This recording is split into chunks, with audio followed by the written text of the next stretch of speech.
Hello everyone, I welcome you back to this channel Civil Spotlight, and today we are going to begin our numerical part on deflection of beams. Before I begin this lecture, this is all about me, myself Piyush Sharma, and I'm here to teach you for the competitive exam. So let's begin our lesson. पहले की जैसे कि हमारी पुरानी बातें हैं वही मैं रिपीट कर रहा हूँ यहाँ पे कि मैं 25 years of GATE ESE and SSC JEE से क्वेश्चन निकालता हूँ। सारे इंपॉर्टेंट क्वेश्चन जिनमें कोई ट्रिक है, कोई इंपॉर्टेंट कंसेप्ट है या कोई एक इम्पॉर्टेंट ऐसी चीज़ जो कवर नहीं हो पाती है से अपने लेक्चर्स के अंदर, वो मैं न्यूमेरिकल पोर्शन में हमेशा कवर करता हूँ। एंड दिस जो भी आपके पास this portion basically deals with all conceptual questions, है ना, इम्पॉर्टेंट इलस्ट्रेशंस, वो आपको नीचे यहाँ पे सब मिल जाएगा। सबसे इम्पॉर्टेंट बात यह है कि मैं डायरेक्ट फार्मूला बेस्ड क्वेश्चंस नहीं कराऊंगा। अगर आपने लेक्चर अटेंड किया है उसके बाद ही न्यूमेरिकल करें, क्योंकि मेरे लेक्चर के बेसिस पे ही मैं न्यूमेरिकल को कंटिन्यू करता हूं। तो चलिए अब देखते शुरू करते हैं। पहला क्वेश्चन है, a cantilever of span L subjected to a load capital W at A from support, okay, the vertical deflection at the free end by unit load method, the expression for deflection. देखो, unit load method simply जो हमारा integration वाला था mx del M X over del P, ये हमने पढ़ा होगा, into dx divided by EI, ये वाला जो है इसके अंदर इसी को यूनिट लोड ही कहते हैं एक तरीके से। बस कुछ नहीं, उसके अंदर जो लोड था उसको यूनिट मान लेते हैं और उसके अकॉर्डिंग सॉल्व कर देते हैं। तो अगर आपसे कोई कहा जा रहा है कि भाई तुम्हें पता ना, एक्सप्रेशन बताओ वर्टिकल लोड का, तो सबसे पहले क्या करोगे आप? मैंने आपसे कहा था अगर ना पता हो तो एक इमेजिनरी लोड लगा दो। यहाँ पे मैंने इमेजिनरी लोड लगा दिया Q, और Q के नीचे ही मैं अगर डिफरेंशिएट करूँगा पूरी स्ट्रेन एनर्जी को तो मुझे डेल्टा B मिलेगा। यही मैंने लेक्चर में समझाया था। इमेजिनरी लोड W माना, उसका मूवमेंट लिख दिया किसी भी x पे जाके। x मैंने यहाँ नहीं लिया है, इसके बाद लिया है, जहाँ पे W है उसके बाद लिया है, ठीक है। तो स्ट्रेन एनर्जी जो है, क्योंकि अगर आप देखें ऐसा क्यों किया है, मैंने ऑप्शन देख के किया है। इन्होंने स्ट्रेन एनर्जी को कहाँ से कहाँ तक इंटीग्रेट किया हुआ है, 0 से A। ये देखो, 0 से A, 0 से A, 0 से A, सीधे सा लॉजिक है। और ये पोर्शन हो गया यहाँ से यहाँ तक का। दूसरी बात ये है कि जब आप यहाँ ये लोगे ना L माइनस A, 0 से L माइनस A, तो आप जब इसका मूवमेंट लोगे, यहाँ पे आपने Q माना है, Q इंटू वाई, ठीक है, और डेल Q का y आ जाएगा। तो Q को आप बाद में 0 भी तो रखोगे तो इफेक्ट अपने आप 0 हो जाएगा। तो वो लॉजिक भी है। तो इस वजह से सिर्फ यहाँ से 0 से A वाले पोर्शन की बात कर लेते हैं। तो माइनस का यहाँ मूवमेंट क्या होगा, इसका इफेक्ट ऐसे फाइनली नीचे, नीचे वाला इस वाले सेक्शन को कहते हैं हम हमारे साइन कन्वेंशन में नेगेटिव। माइनस का W into A minus x, ये A माइनस एक्स की दूरी पे है, और ये है माइनस का Q into L minus x. तो डिफरेंशिएशन का फॉर्म में ये आ गया, वैल्यूज़ रख दी एंड इंटीग्रेशन का फॉर्म लिख दिया। सो और बाद में Q को 0 पुट कर देना। Q को जैसे ही 0 पुट करोगे तो ये बच गया। This option is basically B, okay. So ये बेसिक पोर्शन था। अब हम बात करते हैं नेक्स्ट क्वेश्चन की। A beam as shown of span L and flexural rigidity EI has spring support at the centre of stiffness K, the central deflection of beam due to load P। देखो, जैसे load P लगाएंगे इसके अंदर एक deflection होना है।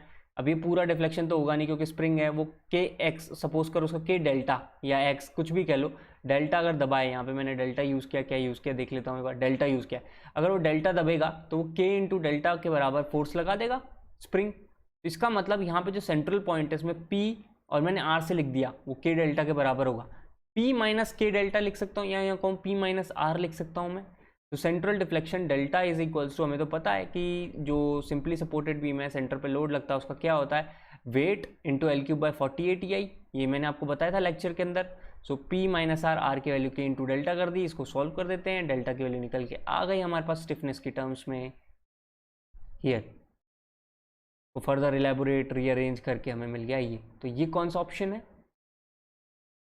ये है A।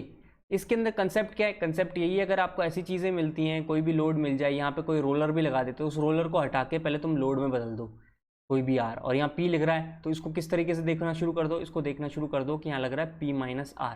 इस तरीके से हमारे पास ईजी हो जाएगा उस चीज़ को रीचेक करना। यही काम मैंने यहाँ पे किया है।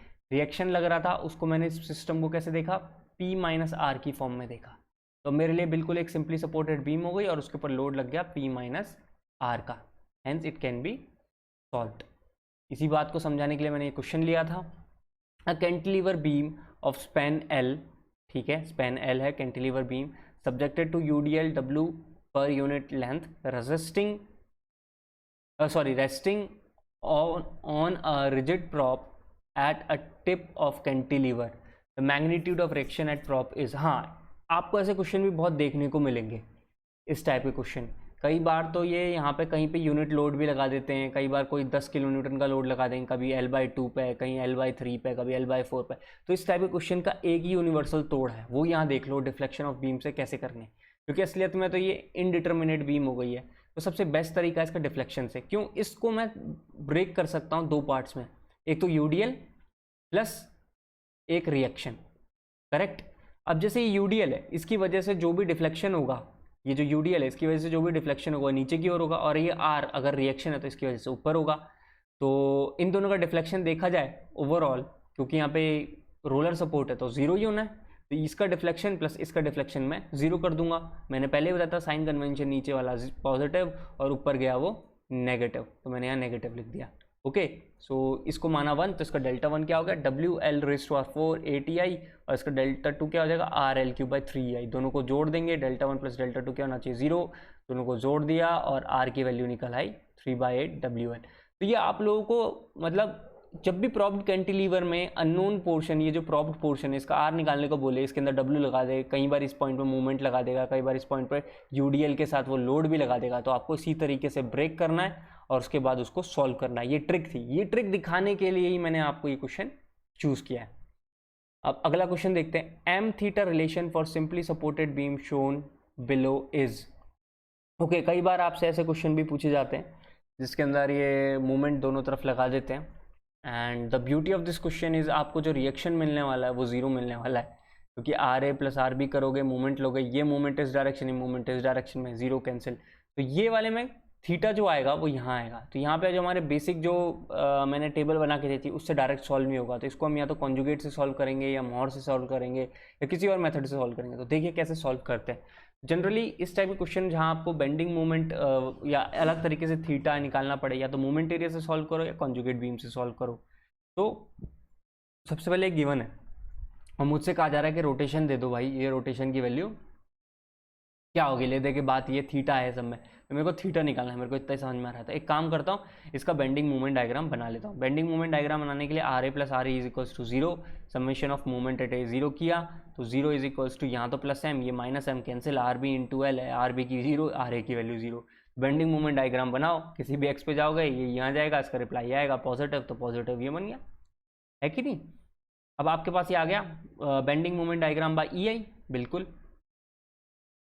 अब क्योंकि हमें स्लोप निकालनी है, अब हमारे पास दो तरीके, कॉन्जुगेट बीम अगर मैं करूँगा तो इसके लिए मैं लोड लगाऊंगा और उसका मेरे को बस एक पॉइंट पे शेयर फोर्स निकालना है, तो काफ़ी इजी है, और आपको नीचे मैंने क्वेश्चंस किए हैं उसमें आपको क्लियरली पता चल जाएगा कैसे करना है। बट यहाँ पे मूवमेंट एरिया हमारे लिए ज़्यादा बेनिफिशियल रहेगा। मूवमेंट एरिया का क्या था, negative of area of bending movement diagram between those 2 points. मेरे को क्या पूछा गया, उसने स्लोप पूछ ली है।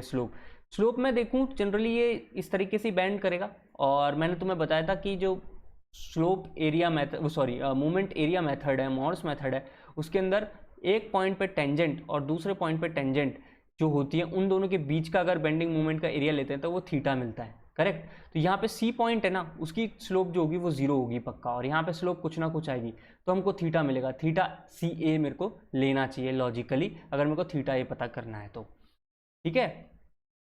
कॉन्जुगेट बीम थोड़ा सा और टाइम लेगा, इसलिए मैंने यहाँ मूवमेंट एरिया चूज़ किया है, और जो मोहर मेथड है उसमें मैंने जैसे समझाया A और C लूँगा मैं, slope at C with respect to slope at A।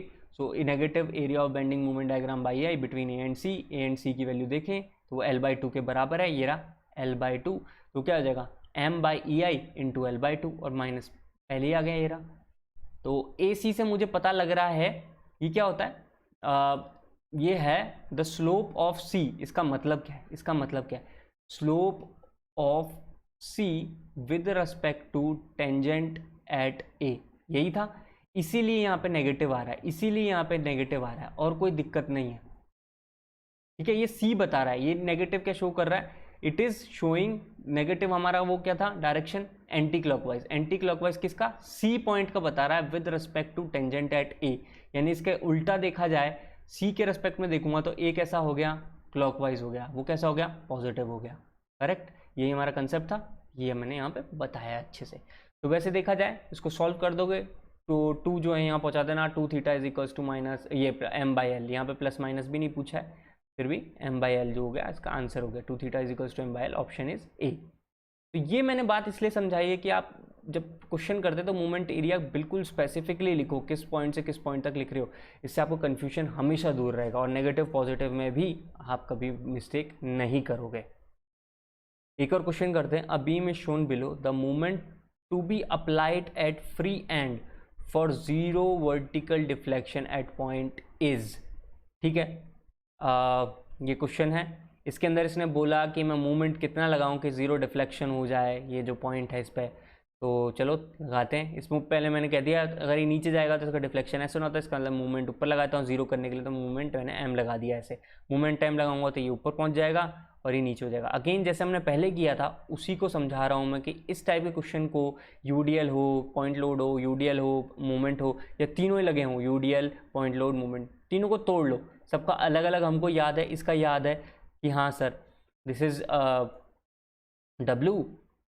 W L cube by 3EI, ये हमको याद था, नीचे जा रहा है तो पॉजिटिव, ये जो भाई साहब ऊपर जा रहे हैं तो ML स्क्वायर बाई 2EI रख दिया, दोनों को जोड़ के 0 कर दूंगा, मेरे को आंसर मिल गया। मूवमेंट कितना होना चाहिए, मूवमेंट मेरा प्लस निकल के आया तो मैंने मतलब जो डायरेक्शन लगाई है वो सही है,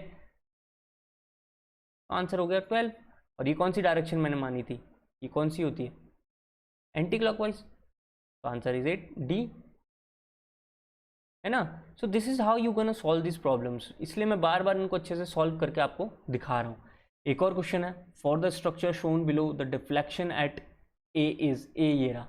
अब देखो इस टाइप के क्वेश्चन को कैसे सॉल्व करना है, इस टाइप के क्वेश्चन का अप्रोच एक ही है, आप फ्री बॉडी डायग्राम बनाओ, क्योंकि कॉम्प्लेक्स है, मुझे तो ए से मतलब है, ए का देखूंगा तो सबसे पहले फ्री बॉडी डायग्राम बनाता हूँ। ए पी था तो पी ऊपर चला गया, पी इंटू दिस डिस्टेंस जो कि 2L गिवन है, P इंटू 2L ऐसे, तो उसका रिएक्शन आया ऐसे, तो इसका उल्टा चला गया ये और ये। अब इसको तो आप ब्रेक करना जानते ही हो, P का अलग लिख लूँगा और 2PL का अलग लिख लूँगा, दोनों की डिफ्लेक्शन निकाल लूँगा और ऐड कर दूंगा तो टोटल मिल जाएगा, टोटल 0 निकल के आया है यहाँ पे और आंसर हो गया C। तो ये जो चीज़ें होती हैं मैं बार बार समझा रहा हूँ कि ट्रिक से कैसे सॉल्व करना है आपको क्वेश्चन, मैं बस यही बताना चाह रहा हूँ इसके अंदर। तो ये ऑल द टाइप, मैंने आपसे कहा था ऑल द टाइप्स में क्वेश्चन करूंगा, इसलिए मैं एक यूडीएल का ले लिया, सॉरी एक फ्री बॉडी डायग्राम से रिलेटेड मैंने क्वेश्चन ले लिया है, एक मैंने डायरेक्ट जो क्वेश्चन था वो ले लिया है। अब उसको कैसे यूज़ करके मैंने फ्री बॉडी डायग्राम में यूज़ किया वो भी आपको मैंने दिखा दिया है। एक और अच्छा गेट का क्वेश्चन मुझे लगा ये वर्थ है, डिस्कस करना चाहिए आप लोगों से, जैसे कि EI यानी कि flexural rigidity of beam is this given है, और जो लोड है यूडीएल का वो W 10 kilo newton per metre है, vertical reaction RA is 50 kilo Newton, जब ये था ऐसे 10 लगाया तो इसका वर्टिकल रिएक्शन 50 है। The value of RA when W is equals to 100 kilo newton per metre, तो बताओ RA की वैल्यू क्या हो जाएगी जब ये 100 हो जाएगा। सबसे पहले तो अपन देखते हैं कि 50 कब आया, इसने बोला 10 था, 10 ठीक है, मैं 10 लगाता हूँ और मैं देखता हूँ कि जो B है, ये B पॉइंट है 6 mm ऊपर है सिंपल एक लोड से, तो ये कितना डिफ्लेक्ट हुआ होगा, हमने वैल्यू रख दी, so I got the deflection as 10 की power minus 3, okay that is 1 mm, और यहाँ पे गैप कितना था 6 mm का, यानी कि ये सिर्फ यहाँ पे 1 mm का ही डिफ्लेक्शन दिखाएगा। Cool, this is really cool sir. तो इसका मतलब वो सपोर्ट को टच नहीं करेगा जब 1 mm रिफ्लेक्ट करेगा। चलो जब W लगाते हैं 100 किलो न्यूटन पर मीटर डालते हैं तब क्या हो रहा होगा देखते हैं। डेल्टा B डाला, WL⁴ ATI, ये हमारा फॉर्मूला है, मैं बता ही चुका हूँ लेक्चर में, रखा मैंने यहाँ पे वैल्यू सारी, और 0.1 यानी कि 10 mm, यानी कि ये 10 mm का तो गैप है नहीं, 6 mm, यानी कि 6 mm तक झुकेगा, इसके ऊपर रेस्ट करेगा और उसके बाद एक रिएक्शन यहाँ से आएगा। ये एक तरीके से प्रॉप्ड कैंटिलीवर टाइप वाला सिचुएशन हो गया। तो मैं काम करता हूँ, है ना, ये जो मैंने बोली बात यहीं बना दी, अब मैं फिगर से समझाता हूँ ये चीज़, आप इसको बिल्कुल ऐसे समझ सकते हो कि एक प्रॉप्ड कैंटिलीवर वाली सिचुएशन है। तो इस टाइप के क्वेश्चन को कैसे करते हैं, इस टाइप के क्वेश्चन को सर अपन ऐसे करते हैं कि इनको 2 पार्ट में ब्रेक कर देते हैं, यूडीएल और एक जो नीचे वाला रिएक्शन है R, वो ये लिख दिया R। अब इन दोनों का जो डिफ्लेक्शन होगा, इसका Δ1 और इस भाई का Δ2, तो delta 1 plus delta 2 should be equals to 6 mm। वहाँ पे हम 0 कर रहे थे पहले, अब यहाँ पे इसको 6 mm कर देंगे, सिंपल है। तो this would be WL⁴ by 8EI and this would be RL³ by 3EI। यही मैंने आपको बताया था, दोनों को ऐड करके हमने 6 mm के बराबर रख दिया and we have solved it, we got the reaction R 75 kilo newton. हमें यहाँ की रिएक्शन मिल गई 75 किलो न्यूटन, ठीक है ना। अब जब ये इसके ऊपर रेस्ट करेगा और यूडीएल लग रहा होगा, एक तरीके से क्या है भाई, एक तरीके से सिंपली सपोर्टेड प्रॉप्ड कैंटिलीवर बन गई है जिसके प्रॉपर सपोर्ट्स हैं। तो हम क्या लिख सकते हैं, reaction RA plus R is equals to 100-5, R पता था, सॉल्व कर दिया 425 किलो न्यूटन। तो मैं बार बार देखो हर टाइप का क्वेश्चन बता रहा हूँ, कई बार आपसे ऐसा भी हो जाएगा कि आपको यहाँ मिल जाएगा कि इतना डिफ्लेक्ट हो चुका है, अब बताओ क्या हुआ। तो इतना डिफ्लेक्ट हो चुका है, अब बताओ क्या हुआ। तो उसको इस तरीके से हम सॉल्व करेंगे। पहले जीरो डिफ्लेक्शन वाली चीज़ को हम यूज़ कर रहे थे, अब कुछ वैल्यू गिवन है डिफ्लेक्शन की, उसको यूज़ करके हम क्वेश्चन को सॉल्व कर रहे हैं। देखा, अगर आप एक बार मैंने जैसे लेक्चर बताया उस तरीके को फॉलो करेंगे ना, तो you will get to know कि how we can approach this tougher question in the minimum amount of time. चलो एक और अब क्वेश्चन देखते हैं। इस क्वेश्चन के हमको दिया है, consider beam AB in figure, okay, figure में ये रही, the part AC of beam is rigid while part CB has flexural rigidity EI। Okay, इसकी EI है, ये जो वाइट में बनाया है ये बिल्कुल रिजिड है। Identify the correct combination of deflection at and B and bending moment at and A। बहुत ही बढ़िया, ये जो वर्ड है ना जो हम यहाँ दिखा रहे हैं, ये जो लिखा है रिजिड, अगर आपने मेरा फर्स्ट लेक्चर या मैंने जब रिजिड के बारे में बहुत क्लियर समझाया था आपको डिफ्लेक्शन के टर्म्स में क्या है, वो नहीं देखा है ना, तो आप इस क्वेश्चन को कर ही नहीं सकते हो। रिजिड का मतलब क्या था, मैंने बताया था, रिजिड एक ऐसा सिस्टम है जिसके अंदर कभी कोई डिफ्लेक्शन ही नहीं होगा। रिजिड मतलब ये इतना टाइट है, इतना टाइट, इसके ऊपर कुछ भी लोड लगाता रहूँगा ये अपनी जगह पे बना रहेगा, ये हिलेगा ही नहीं, हिलेगा ही नहीं। तो इसका मतलब ये एक तरीके से फिक्स्ड पॉइंट है। तो इसके बाद आप इसको कैसे देख सकते हो, ऐसे देख सकते हो, है कि नहीं है। ये मैंने आपको बहुत अच्छे से शुरू के लेक्चरों में बताया, तो हमने इसको बिल्कुल इसी तरीके से देखा। और इसका हमें पता है कैंटिलीवर का डिफ्लेक्शन PL³/3EI होता है, तो हमें पता लग गया कि डिफ्लेक्शन क्या होगा, ठीक है। अब इसमें दो पॉइंट सही हैं, या तो PL का मूवमेंट हो गया 2PL। अब याद रखना, जब मैंने रिजिड पढ़ा रहा था तो मैंने एक बहुत सही इंपॉर्टेंट और मैंने कहा था ये बात ध्यान रखना, आपके क्वेश्चन में बड़ा काम आएगी। वो ये कि आपने जो मूवमेंट दिया है ना, अगर रिजिड बीम के अंदर कोई मूवमेंट लगाओगे M, तो वो मूवमेंट ट्रांसफ़र होके जाएगा दूसरे एंड तक, कोई दिक्कत नहीं है। तो इसका मतलब जो मूवमेंट यहाँ है और यहाँ से यहाँ है वो यहाँ तक जाएगा, यानी कि फिक्स्ड पॉइंट तक जाएगा। ऐसा नहीं है कि रिजिड सारा मूवमेंट को एब्जॉर्व कर लेगा, नहीं, वो मूवमेंट को ट्रांसफ़र करेगा from one point two another, but उस मूवमेंट के अंदर वो डिफ्लेक्ट नहीं करेगा, उसके अंदर कोई इलास्टिक इलोंगेशन, इलास्टिक डिफॉर्मेशन नहीं आएंगे। ऐसे सिस्टम्स को ही तो हम रिजिड कहते हैं, बट वो लोड को तो ट्रांसफ़र अच्छे से करते हैं। तो यहाँ पे PL है और L है, तो P×2L हो गया कि नहीं, P×2L ऐसे। तो P×2L कौन सा है, ऑप्शन A। इस तरीके से मैंने ये रिजिड वाला पार्ट समझाने की कोशिश की। ये गेट का 2006 का क्वेश्चन है। अब देखो, मैंने तुम्हें हमेशा कहा है कि हर एक क्वेश्चन करो 25 ईयर्स के, क्योंकि ये लोग उसी क्वेश्चन को उठाते हैं, उसमें थोड़े से चेंजेस करते हैं और एक नया क्वेश्चन रखते थे। अब मैं दिखाता हूँ, देखो इन्होंने क्या किया। ये 2006 का क्वेश्चन है।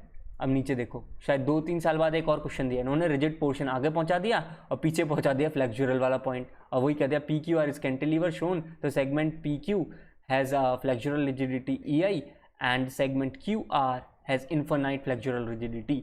अगर इन्फिनाइट फ्लेक्सुरल रिजिडिटी है, इसका मतलब वो भाई साहब रिजिड है। अब मेरे से पूछ लिया द डिफ्लेक्शन एंड स्लोप। अच्छा, ये लिंक्ड क्वेश्चन और है, यानी कि 2 नंबर का क्वेश्चन इधर था और इसी से लिंक्ड 2 नंबर का क्वेश्चन नीचे। तो पहले एक क्वेश्चन को पकड़ते हैं, उसको सॉल्व करेंगे, फिर नीचे वाला सॉल्व करेंगे। Deflection and slope eight Q। अब ये पॉइंट की Q बोल रहा है, Q का डिफ्लेक्शन क्या होगा, और इस पॉइंट पर जब ये डिफ्लेक्ट होकर ऐसे जा रहा होगा तो इसकी स्लोप क्या होगी, यही इसने पूछ लिया। तो आओ, मैंने इसका डायग्राम नीचे बनाया होगा बहुत अच्छे से, बिल्कुल ये रहा। मैंने आपको कहा था कि सबसे पहले तो ऐसे केस में आप जो भी मूवमेंट होगा वो इसको ट्रांसफ़र करेगा। मैंने वही काम उठाया। सबसे पहले यहाँ W था, W यहाँ पहुँचा दिया, इन दोनों को जोड़ूंगा तो W इधर आ गया, W×L ऐसे। जो भी डिफ्लेक्शन होगा इस पॉइंट B पे, अब मैं बोल सकता हूँ इसको सेपरेटली देख के कि किस वजह से होगा, इस W की वजह से होगा और WL की वजह से होगा। अब ये तो हमें पता है, एक ही पॉइंट पे 2 चीज़ें लगे हों तो कैसे सॉल्व करते हैं, उनको ब्रेक कर लो। ये हो गया WL/3EI, this is ML²/EI 2EI, ये डेल्टा 2 है, ये डेल्टा 1 है, एंड जो थीटा है इस पॉइंट पे, इसका थीटा कितना होगा, इस पॉइंट पे जो थीटा होगा वो WL²/2EI होता है, ये हमें पता है। इसकी वजह से ML/EI होता है, ये भी हमें पता है। अब बस मुझे क्या निकालना है, total deflection. Total deflection case में दोनों ऐड हो जाएंगे, ऐड कर दिए सर। मूवमेंट की वैल्यू क्या है, WL है, रख दी सर, हो गया सॉल्व। अब थीटा की बात करनी है, थीटा के केस में दोनों को ऐड कर दो, मिल गया सर। तो आप कंसेप्ट समझ रहे हो, रिजिड भाई को कोई समझ नहीं है। रिजिड को तो यह है कि भाई मेरे अंदर अपना पर्सनल डिफ्लेक्शन नहीं होगा, बट जब ये बीम डिफ्लेक्ट करके यहाँ आएगी, इतना तो डिफ्लेक्ट होगा ही, और जो स्लोप बनेगी वही स्लोप को ये पूरा की पूरा फॉलो करेगी रिजिड। यानी कि जो थीटा बी है वो यहाँ पे थीटा बी से लेकर इस पॉइंट तक भी वो थीटा बी बनी रहेगी, एक एकदम रिजिड सॉलिड रॉड की तरह वो वहाँ पे बना रहेगा। फिर दूसरा क्वेश्चन क्या पूछा, the deflection at R is, very good, the deflection at R. अगर मैंने कंसेप्ट आपको बता दिया कि भाई यहाँ से यहाँ तक तो वो प्रॉपर डिफ्लेक्शन जैसा होना चाहिए, कर्व वाला वो है, और इसके बाद ये बिल्कुल स्ट्रेट लाइन की तरह है, तो आपको यहाँ से यहाँ तक का तो वैसे ही पता है। और theta is equals to L/R तो बचपन से ही पढ़ते आए हो। थीटा क्यू जो यहाँ पे लिखा है मैंने, theta Q is equals to this delta dash divided by this length L। लो हो गया काम, ठीक है ना। सो यहाँ पे टोटल डिफ्लेक्शन आर पॉइंट का क्या होगा, delta plus delta dash, delta हमने निकाल ही लिया, delta dash is theta Q into L, रख दिया, हो गया सॉल्व। 7/3 WL, और जो भी है 7/3 इज हियर इज ऑप्शन सी।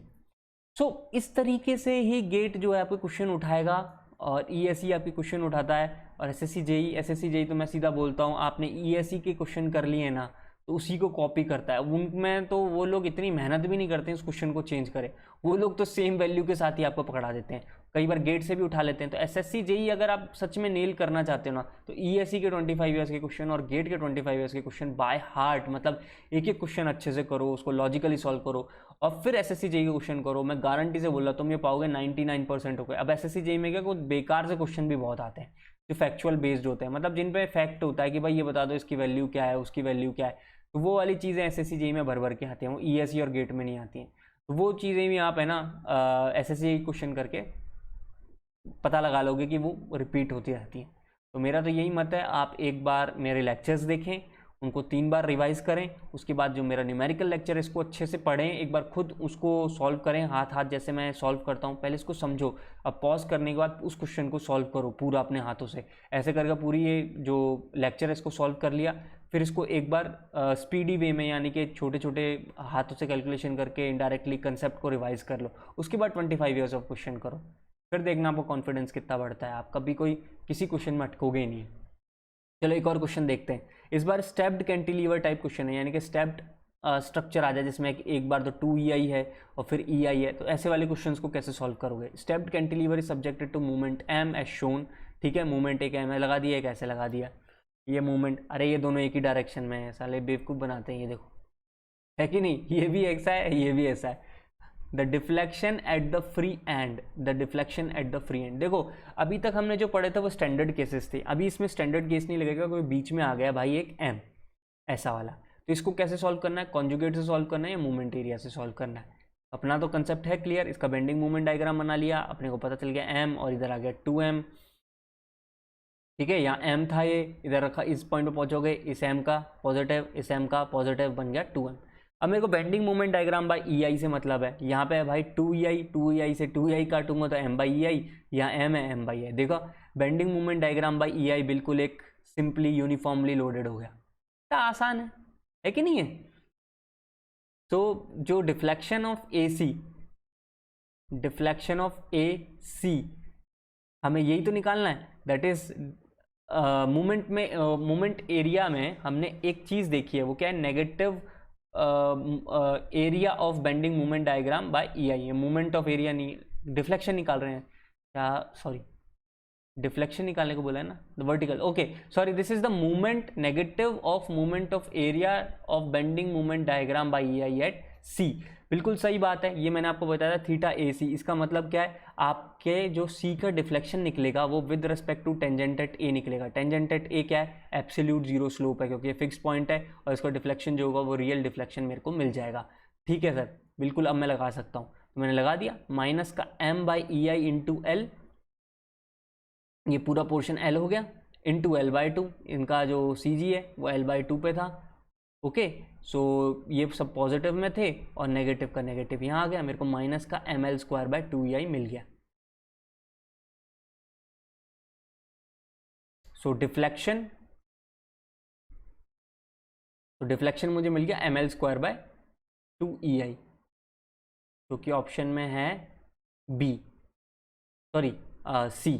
तो इस तरीके से हमें स्टेप्ड कैंटिलीवर का पोर्शन देखना है। अब एक और लिंक्ड क्वेश्चन था गेट में, मुझे लगता है कि इसको अच्छे से डिस्कस करना चाहिए, तो मैं डिस्कस कर रहा हूँ। तो उस गेट के क्वेश्चन से पहले एक बार एक चीज़, सॉरी मैं ये बताना भूल गया था, यहाँ पे हमारा नेगेटिव आया। नेगेटिव का क्या मतलब होता है, हमने डिफ्लेक्शन की बात की, नेगेटिव का मतलब अपवर्ड होता है। ऑल्दो इसमें पूछा नहीं है, फिर भी मैंने सोचा आप लोगों को बताते चलूँ, क्योंकि ऐसी चीज़ें क्वेश्चंस में कई बार आती हैं और बच्चे ध्यान नहीं देते हैं प्रैक्टिस के टाइम पे। देखो ये मूवमेंट भी देखा जाए ना तो एम ऐसे ही है, ये ऑब्वियसली ऊपर लेके जाने वाला था, ये मूवमेंट भी ऊपर लेके जाने वाला था, इसका डिफ्लेक्शन ऐसा ही होना था। तो ए के रिस्पेक्ट में देखो अपने आप इसका डिफ्लेक्शन कहाँ आना है, ऊपर आना है। उसने हमको माइनस लगा के अपने आप बता भी दिया कि अपवर्ड आ रहा है। तो यही था। अब इस गेट का क्वेश्चन है, ये लिंक्ड क्वेश्चन है और इसको थोड़ा मतलब फ्लूइड के एक छोटा सा कंसेप्ट ही लगाऊंगा मैं, क्योंकि बुक्स में जो आंसर दिया उससे मैं कभी सेटिस्फाई नहीं हुआ। मैं अपने तरीके से आपको इसको क्लियर करके बता रहा हूँ। तो चलो देखते हैं। एक लिंक्ड क्वेश्चन है, बीम है GHI, ये बिल्कुल यहाँ पे दो इंटरनल हिंजेस थी और फिर यहाँ पे हिंज सपोर्ट थे, ठीक है, और वो एक फिक्स्ड सपोर्ट पे बैठे हुए हैं और इन दोनों के बीच में वाटर, ये जो ब्लू ब्लू दिख रहा है आपको ये वाटर है, और इसके ऊपर लगा हुआ है एयर फ्लोटिंग पॉन्टून। पॉन्टून क्या होता है, एक ऐसा एयर बैग होता है जिसके अंदर एयर कैप्चर कर देते हैं। ये कई बार वुड के हो सकते हैं, कई बार मेटल के हो सकते हैं। इनका काम ये है कि बस आप ये तैरते रहेंगे, आप इसके ऊपर लोड लगाओगे तो डूबेंगे नहीं। ऐसा अक्सर आपने कुंभ के मेले में देखा होगा, उसके ऊपर छोटी सी वो स्लैब्स बांध देते हैं वुड की और उसके ऊपर लोग चल के जाते हैं, क्रॉस कर जाते हैं। तो ये टेम्परेरी स्ट्रक्चर्स आते हैं, ज़्यादा भारी लोड नहीं ले सकते हैं, टेम्परेरी वर्क के लिए और लाइट लोड्स के लिए होते हैं ये। तो उन्हें पॉन्टून्स कहते हैं। तो इन्होंने कहा when middle pontoon is removed, इसमें 3 दिखाए हैं, उसमें से एक जो है इसको हटा दिया। Okay, deflection at H will be, H point पे डिफ्लेक्शन क्या होगा। अच्छा, इस पर लोड भी लगाया हुआ इन्होंने 48 किलो न्यूटन का। ओके, और ऑप्शंस दे दिए, ठीक है, मेरे को जैसा दिया वैसा बताता हूँ। When middle pontoon is removed the settlement will be due to 48 kilo newton and removal of pontoon. ऐसा क्यों, पॉन्टून हटाने से हुआ क्या। देखो एक तो आपको पता है जैसे ही मैं पॉन्टून हटाऊंगा तो जो ये जो वाटर का जो पीछे से बॉयंट फोर्स था वो एक पॉन्टून के बराबर हट गया। तो इसका मतलब ये जो पूरी की पूरी बीम है GHI, ये कुछ ना कुछ नीचे सेटल हुई होगी, करेक्ट। और साथ साथ में जो 48 किलो न्यूटन का लोड है इसकी वजह से और डिफ्लेक्शन आया होगा। उसी चीज़ को मैंने यहाँ बताया कि Δ1 जो है वो due to removal of pontoon है और Δ2 is due to because of 48 kilo newton load हो गया। तब हम इसको सिंपली सपोर्टेड मान के हम पूरा सॉल्यूशन निकाल देंगे। Δ2 तो हमारे लिए ईजी है, Δ1 कैसे निकालूंगा, रिमूवल ऑफ पॉन्टून या सपोर्ट जो है उसको हटाने पर कैसा हुआ होगा। कुछ नहीं, आपने फ्लूइड में पढ़ा होगा density of liquid G into volume of body submerged, ये क्या होता है आपका बॉयंट फोर्स होता है, करेक्ट। तो जब मैंने पॉन्टून हटा दिया तो इसके ऊपर जो 48 है, 48 का आधा 24 इधर चला गया, 24 इधर चला गया। अब मैं देखता हूँ कि 24 के according volume of body submerged कितनी है, और इन्होंने हमको दे रखा है जो पॉन्टून का एरिया है ना, या क्वेश्चन में दे रखा है, यहाँ पे दिया हुआ है the area of pontoon is 8 metre square. 8 metre square का पॉन्टून है और EI ऑफ बीम दिया हुआ है इज इतनी, और यूनिट वेट जो है of water, and unit weight of water है, ये वाटर है, यहाँ वाटर लिखना भूल गया है मैं, एक सेकेंड अभी लिख देता हूँ।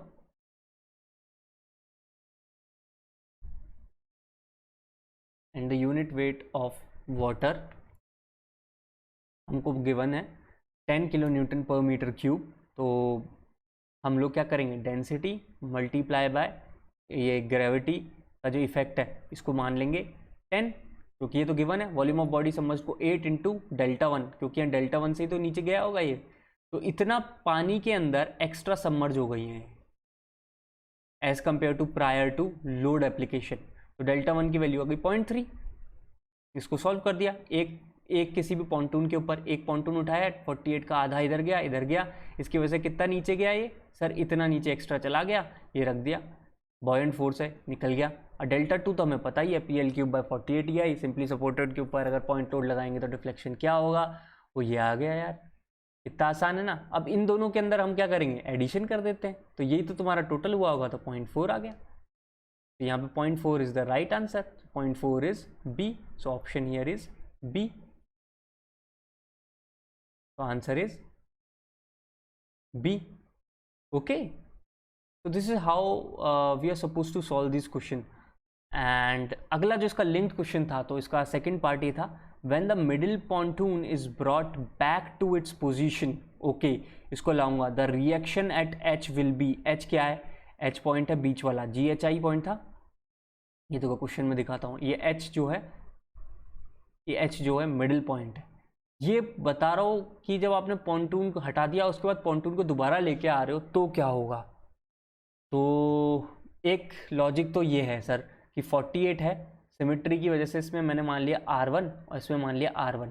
इस बार वही अगेन मैं वापस लाऊंगा, तो थोड़ा सा डिफ्लेक्शन ही 48 लगाने पे हमने कह दिया, जो पॉन्टून है जरा सा ऊपर लाने पे मैंने कह दिया Δ1 हो गया, और 48 की वजह से वो Δ2 हो गया, ये जो पुराना यूज़ कर रहे हैं वही।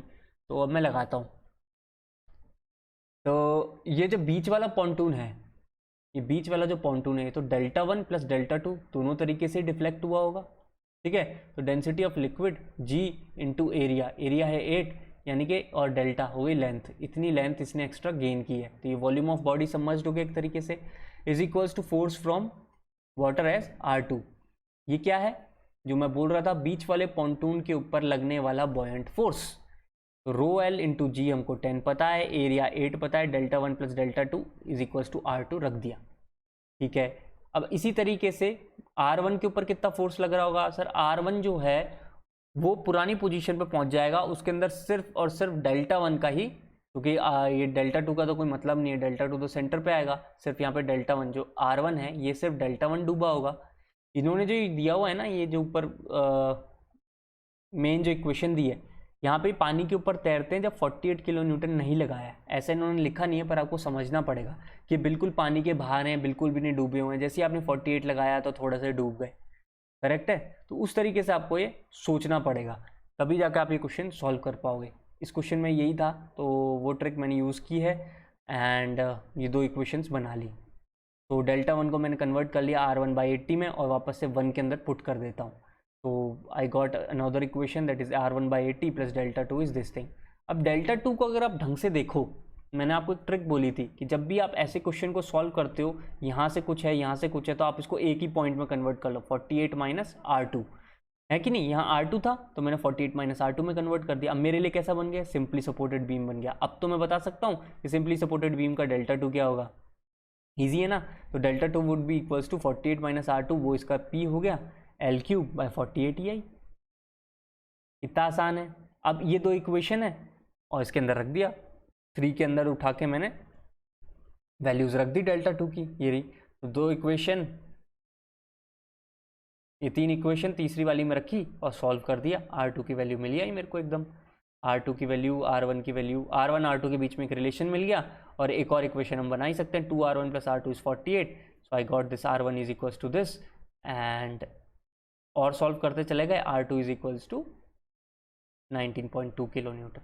बाकी तो सिंपल इक्वेशंस हैं जो आप यूज़ करते हो रेगुलरली। ओके, सो जो मेन इंपॉर्टेंट कंसेप्ट था वो था सिंपल, जो आपका लोड है वो Δ2 वाला और एक Δ1 वाला, तो वो मेरे को समझाना था। बाकी तो इक्वेशन के सॉल्यूशन वो आप यहाँ पे देख सकते हो पॉज कर करके आराम से, बस काटो पीटो सॉल्व कर दो। So I hope you can see and write it after pausing this video. So this is all about from this question। और अब अगला क्वेश्चन देखते हैं। तो आप गेट में देख रहे हो ना कि वो लोग कैसे तुम पे अटैक करते हैं, वो बिल्कुल बेसिक पे लेके जाते हैं और उसमें थोड़े से चेंजेस करते हैं, 2-3 चीज़ें मिक्स करते हैं, और हमें लगता है क्वेश्चन कितना हार्ड हो गया है। अच्छा, एक और ट्रिक बेस्ड क्वेश्चन है जो मेरे को बहुत अच्छा लगा, मुझे लगा ये डिस्कस करना चाहिए, क्योंकि इसका जो शॉर्टकट है ना वो आप इसी तरीके से याद कर लो तो बेस्ट रहेगा। तो क्वेश्चन क्या है वो देखो, A simply supported beam is subjected to UDL of intensity W per unit length, ये W है, on the half of the span of one end, half of the span of one end पे ये SLW है। The length of span and flexural stiffness are denoted as L and EI. Okay, so this is L and EI respectively. The deflection at the midspan of beam is, हमें बताना है। हमें देखो पूरा UDL का तो याद है 5/384 WL4/EI ये होता था। इसका मतलब अगर आधा लगाऊंगा ना तो पक्का इससे तो कम आएगा ही आएगा, है ना। इससे कम ये तो नहीं है, ये तो डेफिनेटली नहीं है। एक तो ये कम है और एक ये कम है। ओके, सो देख लेते हैं कौन से क्या करते हैं। इसकी जो ट्रिक है ना वो बड़ी अच्छी लगी मुझे लगता है कि शायद ये अगर आप क्या उससे कॉन्जुगेट से बीम से करो या मोमेंट एरिया से करो उससे अच्छा है। उसमें आप टाइम बहुत कंज्यूम होगा इसका। आप बेंडिंग मोमेंट डायग्राम बनाओगे, फिर उसको एरिया लोगे, है ना, फिर सॉल्व करोगे। उससे अच्छा है कि ये वाला कंसेप्ट देखो। ये W था, मैंने कहा कि पूरे सेक्शन पे W/2 लग रहा है क्योंकि मुझे सेंट्रल डिफ्लेक्शन चाहिए, करेक्ट। तो इसका एक सेंट्रल डिफ्लेक्शन आ जाएगा W/2 से, उसकी वैल्यू तो हमें पता है। और अगर मैं ऊपर W/2 लगा दूं L/2 में और नीचे L/2 में W/2 लगा दूं, इन दोनों को कंबाइन करूं, तो इससे मेरे को एक बात तो पता चल रहा है कि इस पॉइंट पे इन दोनों की वजह से जीरो डिफ्लेक्शन होने वाला है कि नहीं। क्योंकि यहाँ पे यूडीएल टॉप टू बॉटम है, यहाँ बॉटम टू टॉप है, यहाँ तो हो गया जीरो और यहाँ क्या आ गया, मैक्सिमम। तो इक्वेशन लिख देते हैं, ये जीरो है और ये W/2 के रेस्पेक्ट में लिख दी 5/384 W/2 L⁻⁴/EI। On solving I get this thing 768/EI। तो this is the option B. I hope you getting this question कि आपको ऐसे क्वेश्चंस की ट्रिक क्या करनी है। ये ट्रिक्स वो ट्रिक्स हैं जो बहुत कम टाइम कंज्यूम करेंगी, इसलिए मैंने स्पेशली इन ट्रिक्स को जगह दी हुई है। जब भी आप डिफ्लेक्शन ऑफ बीम करेंगे, मैंने आपको पहले कहा था मैं हर एक टाइप ऑफ क्वेश्चन यहाँ करवा के छोड़ूंगा आपसे, तो इसी वजह से मैं इतनी मेहनत यहाँ पे कर रहा हूँ। चलिए एक और क्वेश्चन देखते हैं। A horizontal beam ABC loaded as shown below, ठीक है, 10 किलोन्यूटन का लोड है। Okay, the distance of point of contraflexure from end A is. Point of contraflexure, point of contraflexure क्या होता है, जब बेंडिंग मोमेंट साइन चेंज करता है। तो इसका मतलब अपना बेंडिंग मोमेंट बनाना पड़ेगा, और बेंडिंग मोमेंट बनाने के लिए भाई मुझे यहाँ पे आर भी निकालना पड़ेगा। ये प्रॉप्ड कैंटिलीवर हो गया, ये सिंपल उससे तो निकलेगा नहीं। Summation of vertical forces zero, summation of horizontal forces zero and summation of movement zero. यहाँ पे क्योंकि एक एक्स्ट्रा अननोन है, तो अपन कैसे निकालेंगे, डिफ्लेक्शन ऑफ बीम वाली ट्रिक से निकालेंगे, करेक्ट। तो अपन क्या करेंगे, इसको ब्रेक कर देते हैं। इस क्वेश्चन को हम ब्रेक कर देंगे छोटे से पॉइंट में। मैंने तुम्हें कहा था कि जब भी तुम्हें प्रॉप्ड कैंटिलीवर वाला पोर्शन दिखे ना, उसको कैसे सॉल्व करना है, उसको सर सॉल्व करना है इस वाले तरीके से। तो मैंने इसको ब्रेक करा, यहाँ 10 हो गया, ये 10 आया, और 10 इंटू 0.25 ये आ गया। उसको मैंने यहाँ पे बैलेंस करके लिख दिया है 10 एंड 2. अब तुम सिर्फ इसी को देखो, ये प्रॉप्ड कैंटिलीवर हो गई है जिसके ऊपर 10 माइनस 2.5 यहाँ से लगा देंगे, minus RB, sorry 10 minus RB 2.5 तो मूवमेंट है। 2.5 किलो न्यूटन मीटर का मूवमेंट अलग लिख देंगे और 10 माइनस RB का अलग। तो इसका Δ1 यहाँ से आ गया, इसका Δ2 यहाँ से आ गया, करेक्ट। अभी Δ1 प्लस Δ2 क्या होने, जीरो, क्योंकि यहाँ पे क्या है, रिएक्शन है। यहाँ पे आपका एक रोलर सपोर्ट बैठा हुआ है क्वेश्चन में। सो ΔB क्या होना चाहिए, जीरो। तो डिफ्लेक्शन जीरो कर दिया, सॉल्व कर दो, इससे मेरे को RB मिल जाएगा। तो रिएक्शन एट RB मिल गया, कितना आया, इसको बस सॉल्व कर दोगे इक्वेशन को, तो RB comes out to be 15 kilo newton. अब उसने मेरे से पूछा था पॉइंट ऑफ कॉन्ट्राफ्लेक्चर, तो बस 15 इंटू एक्स, किसी भी एक्स पे जाके अगर कॉन्ट्राफ्लेक्चर मिलता है इस पॉइंट से B से, तो 15 इंटू एक्स ऐसा, और 10 इंटू एक्स प्लस 2.5 ऐसा, दोनों को इक्वेट कर देता हूँ। वैल्यू मिल गई एक्स की 0.5 फ्रॉम B। उसने मेरे से पूछा point of contraflexure from and A, 0.5 B से है, तो A से कितना हो गया, A हो गया भाई। तो इस तरीके से आप इन चीज़ों को सॉल्व कर सकते हो। Sorry, this is 0.25 and we got the 0.5 from A। Answer मेरा सही है। छोटी मोटी मैं भी मिस्टेक्स कर देता हूँ आप लोगों को पढ़ाने के चक्कर में। Okay, so I got this as this answer, so this is 0.5 from A।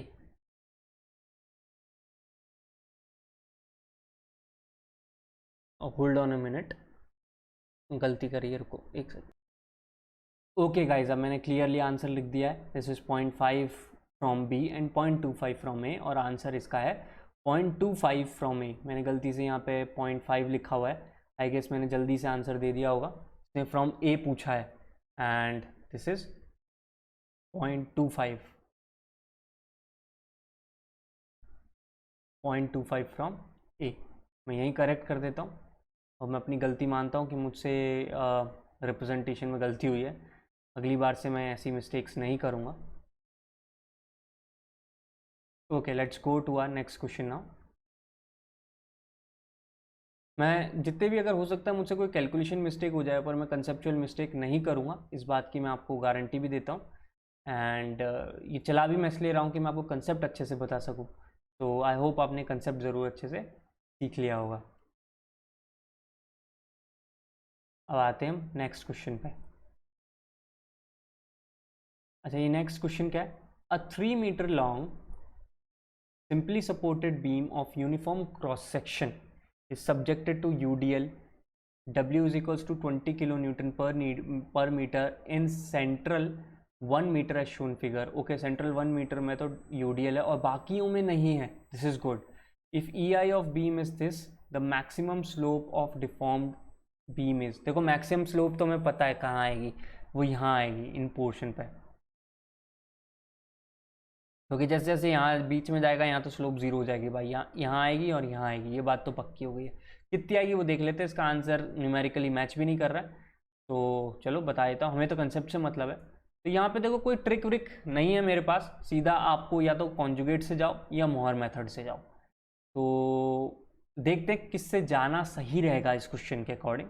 सबसे पहला काम क्या है? बेंडिंग मोमेंट डायग्राम बनाना। सबसे पहले R P plus R Q is equals to आधा आधा बांट दो, 20 into 1 metre divided by 2, 10 kilo newton इसका है, 10 किलो न्यूटन इसका है, तो 10 इंटू 1 मिल गया। और फिर वो यूडीएल वाला कंसेप्ट, ये आ गया 2.5, ये ऊपर का है ना, तो ये ऊपर यहाँ से यहाँ तक कितना हो गया? ये हो गया भाई 12.5। ओके, तो this is the thing, UDL बना लिया, और सॉरी बेंडिंग मोमेंट डायग्राम बना लिया, ये रहा, और bending moment diagram divided by EI लिख दिया, यहाँ पे हमको ये मिल गया। अब कॉन्जुगेट बीम है, मैंने यहाँ कॉन्जुगेट बीम क्यों सेलेक्ट किया, मैंने मोमेंट एरिया क्यों नहीं किया? मोमेंट एरिया में मैंने आपको बताया था कि जब भी आप उसको लिखोगे तो आपको हमेशा एक विद रिस्पेक्ट टू टेंजेंट के लिखना पड़ता है, और इसने हमसे मांगा ही स्लोप है। इस केस में स्लोप जो है C पॉइंट पे होगी, और मुझे ऐसा लगता है उसको लिखने में बड़ा कॉम्प्लेक्स हमको मिलेगा। वैसे आप देखोगे दोनों से एक ही टाइम लगने वाला है, आपको बस area under the curve till mid point लेना है, क्योंकि मिड पॉइंट पे जाके तो आपकी स्लोप जीरो हो जाएगी यहाँ पे। तो आप एरिया ले लो इस आधे का, that would be your theta from A to C, तो उससे आपको निकल जाएगा। तो कॉन्जुगेट बीम भी वही है, कोई खास बड़ा नहीं है, पर मैं कॉन्जुगेट बीम प्रेफर करता हूँ, इसमें थोड़ा कंसेप्ट सही चलता है इसलिए। अब पॉजिटिव था, पॉजिटिव का मतलब लोड डाउनवर्ड होता है, एंड RA है वही हमारी मैक्सिमम स्लोप होगी, मैंने अभी समझा ही दिया है। हमें पता ही कॉन्जुगेट बीम का जो रिएक्शन है वही रियल जो बीम है उसका स्लोप होगी, तो वो क्या होगी? Half into base into height, ये ट्राइंगुलर पोर्शन के लिए, तो वो तो लिख दिया half into 1 into 10 by EI।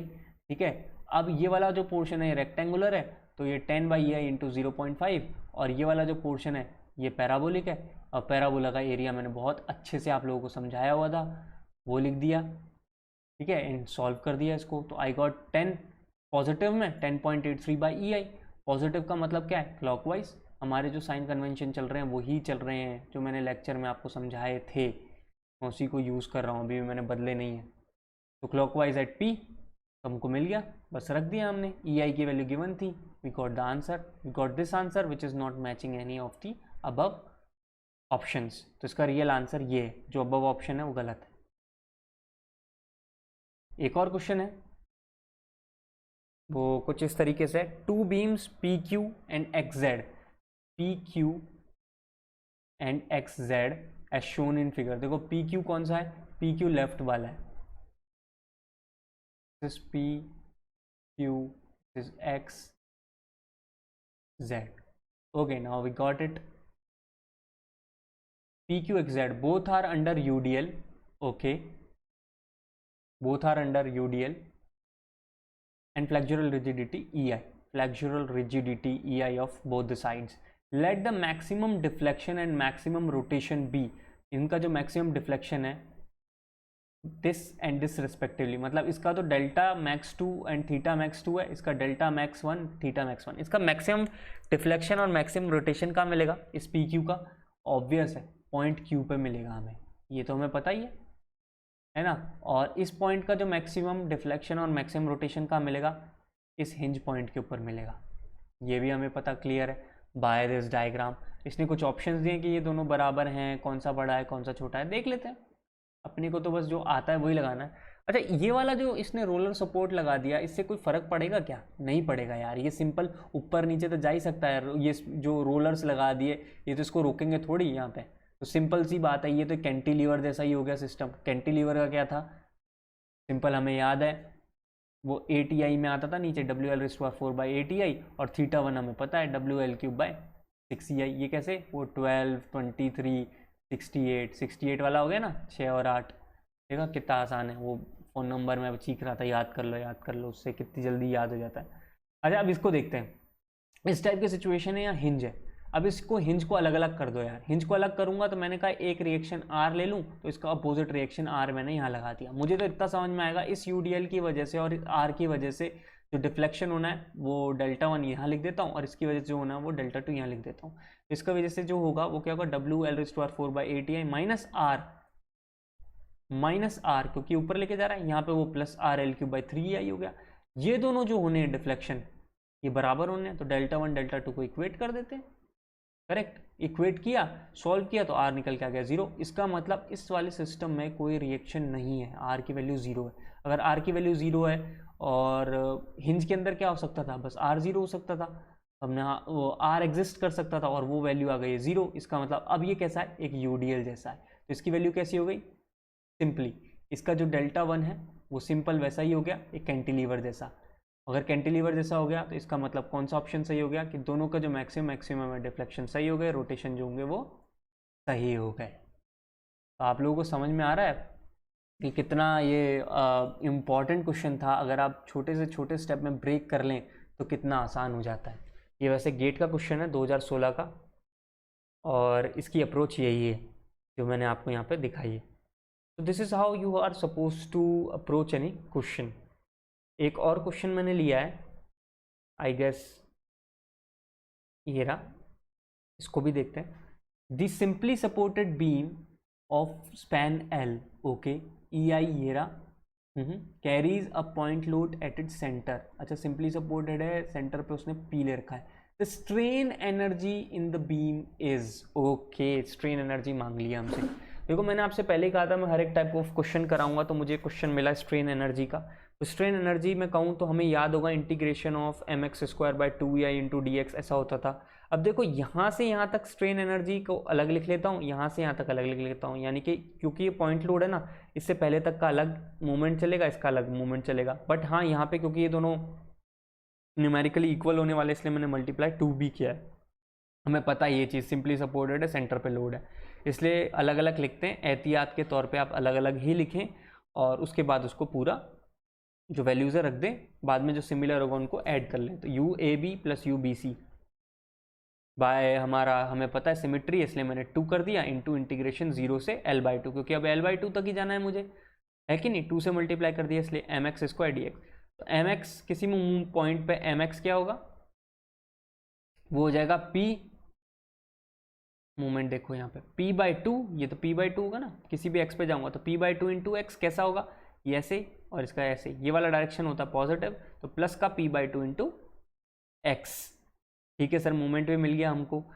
P का स्क्वायर, x का स्क्वायर, 2 का स्क्वायर 4 हो गया, 2EI है, बस इसको इंटीग्रेट करना है, इंटीग्रेट कर दूंगा, I will get the values.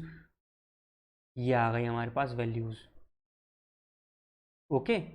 इसने हमसे क्या पूछा था, a simply supported beam of length L carries A centre load P। अब इन्होंने जो दिया हुआ था ना, उसके अंदर स्ट्रेन एनर्जी पूछी, और ऑप्शंस के अंदर इन्होंने P नहीं दिया था, तो P को फिर बाद में मैंने किससे रिप्लेस कर दिया, 1 किलो न्यूटन से, कि यूनिट लोड के अंदर उसके अंदर क्या डिफ्लेक्शन आया होगा। क्योंकि मैंने ऑप्शन नहीं लिखे, इसका मतलब ये नहीं कि क्वेश्चन में ऑप्शन नहीं थे, क्वेश्चन में ऑप्शन थे, मैं यहाँ बस कंसेप्ट बताना चाह रहा था। सो वहाँ पे P नहीं था, इसलिए P की वैल्यू को 1 रख दिया मैंने। यूनिट लोड के कंसेप्ट में की वैल्यूज़ ये आ गई हैं। एक और क्वेश्चन करते हैं।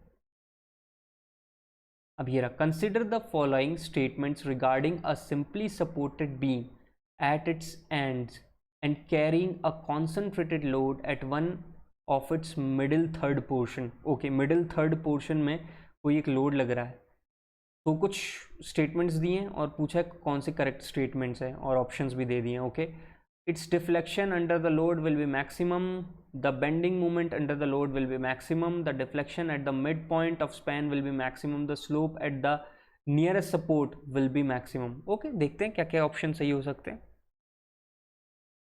देखो, इस टाइप के जब आपको दे दिया है, इसका आप shear force bending moment diagram तो हर हाल में बना ही सकते हो।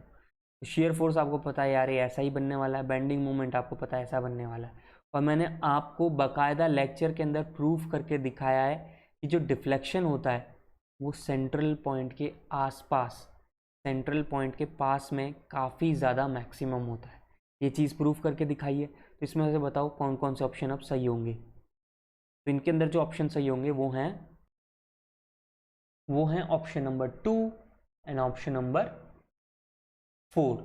आप कहोगे सर आपने बोला था कि मिड पॉइंट के आसपास जो है वो डिफ्लेक्शन का मैक्सिमम होता है। मैंने कहा था बिल्कुल नियर टू मिड पॉइंट, मैंने नहीं कहा था कि मिड पॉइंट। अगर आपने मिड पॉइंट पे लोड लगाया था तो बिल्कुल मिड पॉइंट पे आता, आपने अवे फ्रॉम मिड पॉइंट लगाया तो नियर टू मिड पॉइंट, यानी कि मिड पॉइंट और इस लोड के बीच में कहीं नियर टू मिड पॉइंट आपका लोड का जो पॉइंट है वो मैक्सिमम होगा। यही मैंने अभी अभी बताया भी है कि यहाँ कहीं मैक्सिमम होगा।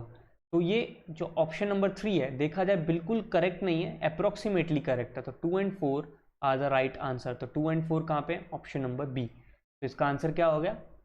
ऑप्शन बी हो गया। तो फ्रेंड्स, अभी ये क्वेश्चन करते हुए आई गेस हमें पूरे 50 मिनट्स हो चुके हैं, अबव 50 मिनट्स, और अभी मेरे को लगता है और बहुत सारे क्वेश्चंस बाकी हैं। एंड मैं हमेशा 1-1 घंटे का लेक्चर बनाना प्रेफर करता हूँ। तो for now this is all this things. और अभी जब हम नेक्स्ट क्वेश्चन करेंगे वो यहाँ से करेंगे। तो you will get the numerical portion in 2 parts, A and B. So till now, till then, keep solving those questions, keep revising, and I will see you in the lecture B. Thank you. God bless you all. Before you leave this your channel, I request you people to subscribe, share it with your friends, give me feedback in the comment section, and God bless you all. Thank you very much.